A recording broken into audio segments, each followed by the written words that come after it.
ഇന്ന് നമുക്ക് ഒരു സിമ്പിൾ നെയ്ച്ചോറിൻ്റെ റെസിപ്പി നോക്കിയാലോ.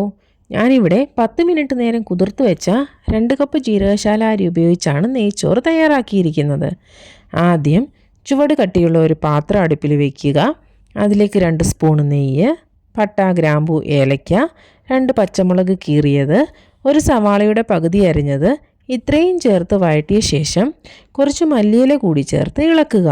എന്നിട്ട് അതിലേക്ക് നമ്മൾ നേരത്തെ കുതിർത്ത് വെച്ച 2 കപ്പ് അരിയിട്ട് 3 മിനിറ്റ് റോസ്റ്റ് ചെയ്യുക. എന്നിട്ട് അതിലേക്ക് 3 കപ്പ് തിളപ്പിച്ച വെള്ളവും പകുതി ക്യാരറ്റ് ഗ്രേറ്റ് ചെയ്തതും ആവശ്യത്തിന് ഉപ്പും ഒരു നാരങ്ങയുടെ നീരും ചേർത്ത് ഇളക്കിയ ശേഷം അടച്ചു വെച്ച് ചെറിയ തീയിൽ 8 മിനിറ്റ് നേരം വേവിക്കുക. സ്വാദിഷ്ടമായ നെയ്ച്ചോർ തയ്യാർ. ഈ റെസിപ്പി വളരെ എളുപ്പമാണ്. നിങ്ങൾക്ക് ഇഷ്ടപ്പെട്ടെങ്കിൽ ഇനിയും നെയ്ച്ചോർ തയ്യാറാക്കുമ്പോൾ ഒരു പ്രാവശ്യം ഇങ്ങനെ ഒന്ന് ചെയ്തു നോക്കൂ.